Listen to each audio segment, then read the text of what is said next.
What's going on, guys? Thanks for another episode of CD's Place Cigar Reviews. Today we have a special guest, the First Lady of Burners of the Leaf herself. Today we're going to be doing an awesome episode. It's kind of the one that everyone kind of asks when you talk about cigars. What's the difference between a cigar that's kept in a humidor versus one that's kept out of a humidor? So that's what we're going to be smoking today. We're going to have one cigar that has been in the humidor, which runs about a 62% humidity, versus the one that's been out of the humidor for a little over 2 months, which has been inside the house, which my house runs about a 50% humidity. So we're gonna light it up today, we're gonna smoke them, we're gonna switch, we're gonna see which one's obviously better, we know that, but we're gonna kind of compare and contrast as to what's the main difference.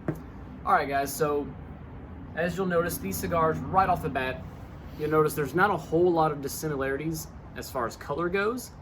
But it's really hard to see on camera, but you'll see the one that's been kept inside the humidor, a little bit darker in my opinion. This one actually, when you look at it, it's kind of hard to see on camera, a little bit oily on the skin, has a little bit of reflectiveness to it, to where this one right here is nothing at all.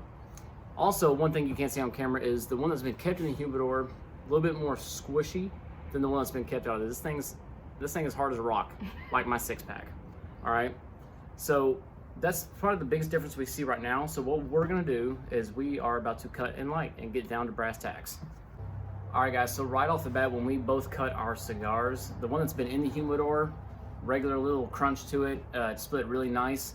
The one that's been outside the humidor, a little bit harder to actually cut, super flaky when you did cut it, a lot of pieces fell off, so we try to get that back together so that we can smoke it. So we're gonna go ahead and light these bad boys up.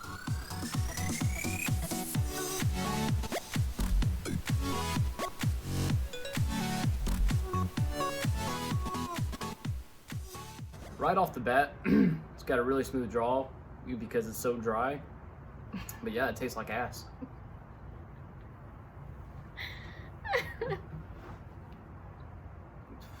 So we're gonna get down into the first third a little bit, and we'll touch base after this, and we'll kind of switch it, and then we'll kind of compare it that way. We're gonna switch it right as soon as they're lit, as soon as we're smoking. That way there's no lull in between lighting another one up. And it's gonna be a pretty honest opinion about it. All right, guys, so we're into our first third now. This is where, in my opinion, the cigar starts getting really good. You start to create an ash that serves as a filter, slows down that air movement through the cigar, a lot slower draw, which allows you to get more flavor out of your cigar, which is what this is all about, enjoying the company, enjoying the experience, the flavors.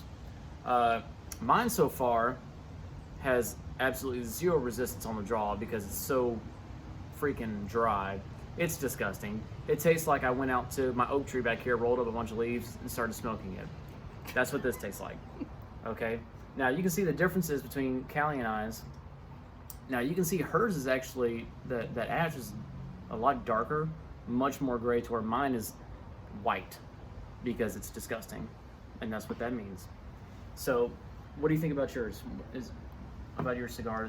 Is it the draw, is it pretty smooth? Is it like a normal cigar that you've had? Yeah, I would say it's pretty smooth. I do think I've had this kind of cigar before, so I know what to expect from it. And I'm not up to date on all how to decipher my flavors, but I would say if I had to pick one, it's probably a little earthy, but it's good. I like it so far. So what about when you hold it in your mouth? Is it still kind of squishy at the shoulder, Yeah, where it's still got kind some of comfortable movement. to hold it? Mine is not. Mine is rock hard. I don't know how you ladies do it, okay?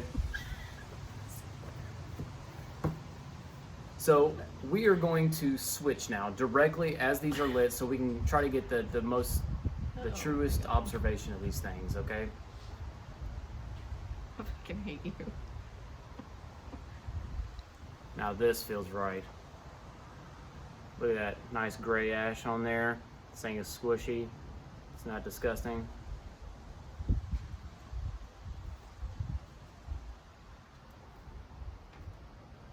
And I just ashed on myself like a loser.